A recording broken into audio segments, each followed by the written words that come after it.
Media dictionary से श्री अंकित जी, आप मुझसे संस्कृत के बारे में मेरे दीर्घकालीन अनुभव के आधार पर कतिपय प्रश्न पूछना चाहते हैं और उनका मैं आपको अपनी यथामति उत्तर दे रहा हूं। मेरा संस्कृत अध्ययन और अध्यापन का सचमुच दीर्घकालीन या कहिए लगभग 60 वर्ष का अनुभव है।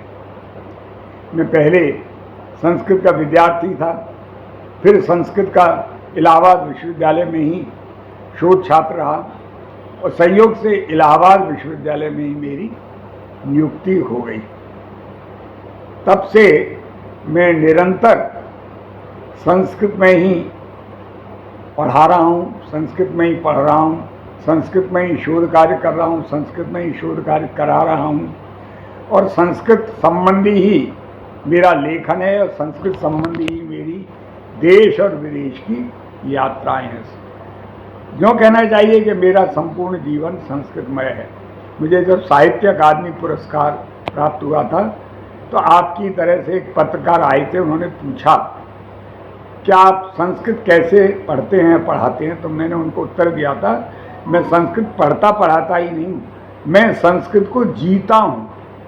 अर्थात पूरे जीने में ही संस्कृत है, श्वास प्रश्वास के साथ संस्कृत है। मैं संस्कृत के विद्यार्थियों को ये एक परामर्श के रूप में ये परामर्श देना चाहता हूँ, क्योंकि मैंने ये कि वो कैसे अपने अध्ययन को आगे बढ़ाएं और संस्कृत के क्षेत्र में कैसे प्रगति प्राप्त करें संस्कृत का ही अध्ययन करके।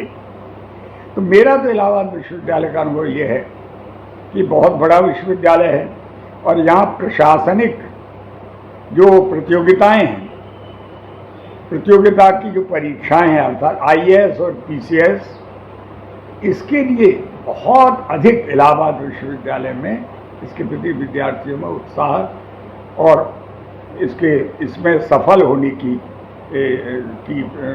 प्रेरणा, ये काम मेरा रहा, क्योंकि मेरे द्वारा विशेष रूप से गाइड किए हुए अनेक छात्रों ने आईएएस, आईपीएस, पीसीएस तथा अन्य प्रदेशों के जो प्रादेशिक प्रतियोगिता परीक्षाएं हैं उनमें बड़ी उत्तम कोटि की सफलता प्राप्त की। इसलिए तो मैं ये कहूँगा कि प्रशासन क्षेत्र में जो विद्यार्थी जाना चाहते हैं वो संस्कृत को एक विषय बना सकते हैं। संस्कृत विषय लेकर के हमारे छात्र आज आईएएस हैं, अनेक भारत के अनेक प्रदेशों में वे उच्च पदों पर आसीन हैं और बहुत उत्तम कोटि का कार्य कर रहे हैं।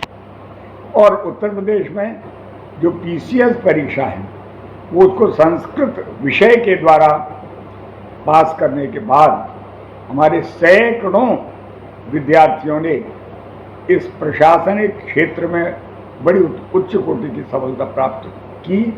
वो एक एक का उदाहरण देना बड़ा कठिन है, लेकिन मेरा अपना अनुभव है कि नंबर 1 प्रशासन की जहाँ तक बात है, संस्कृत वाङ्मय में कौटिल्य का अर्थशास्त्र जैसा विषय है जिसमें राजनीति और कूटनीति के सिद्धांतों का बहुत सम्यक समुचित रूप से प्रतिपादन है और मुद्रा राक्षस जैसा नाटक भी है यहाँ पर संस्कृत में, जिसमें कि कूटनीति का सफल प्रयोग कैसे होता है उसका उत्तम उदाहरण है।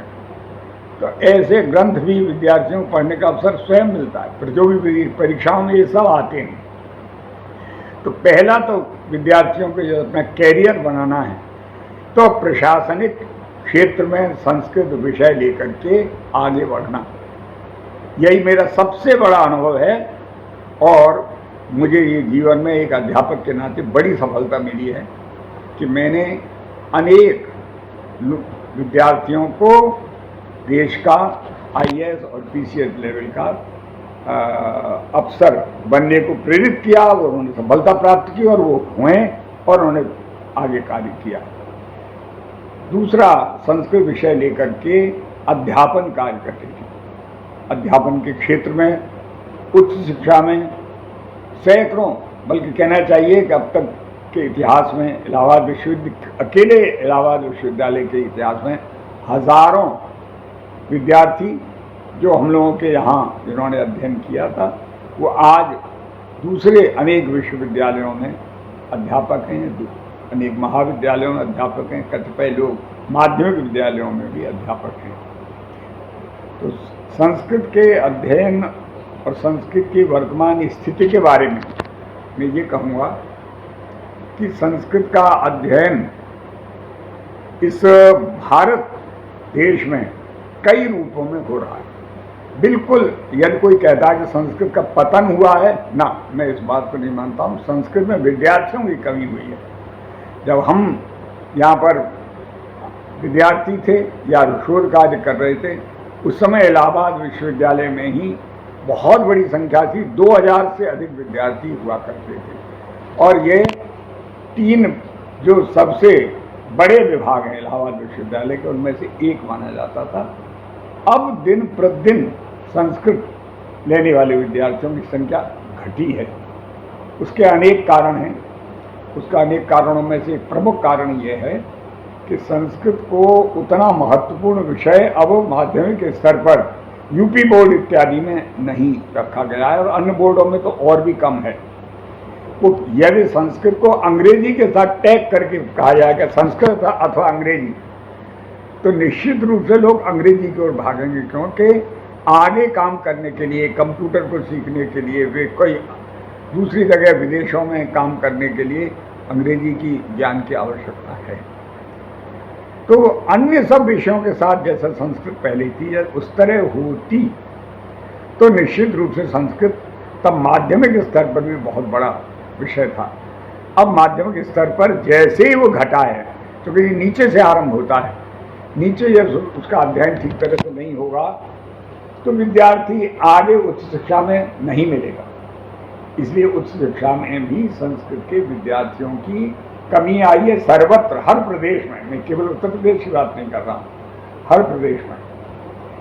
और जहाँ तक संस्कृत के अध्ययन की बात है, एक तो मैंने ये बताया कि हम उच्च शिक्षा में विभिन्न विश्वविद्यालयों में अन्य जैसे विभाग हैं, वैसे ही संस्कृत भी एक विभाग है, और प्राय सर्वत्र एक महत्वपूर्ण विभाग के रूप में काम करता है, जिसमें कहीं कहीं BA MA दोनों की पढ़ाई और रिसर्च होती है, कहीं कहीं केवल परास्नातक अर्थात MA स्तर की पढ़ाई और शोध कार्य होता है। दूसरा जो संस्कृत का अध्ययन अध्यापन है वो है माध्यमिक स्तर अर्थात इंटर कॉलेजों में, डिग्री कॉलेजों से नीचे इंटर कॉलेज माध्यमिक स्तर में सभी जगह पूरे भारत में ही अध्ययन संस्कृत का होता है, एक विषय है। परंतु उसमें निश्चित रूप से गिरावट आई है, क्योंकि संस्कृत को जो स्थान दिया जाना चाहिए सरकारी और इन तंत्रों के द्वारा उतना महत्व और उतना स्थान दिया नहीं गया है। कहा जाता है कि दिया जा रहा है, लेकिन दिया नहीं गया है।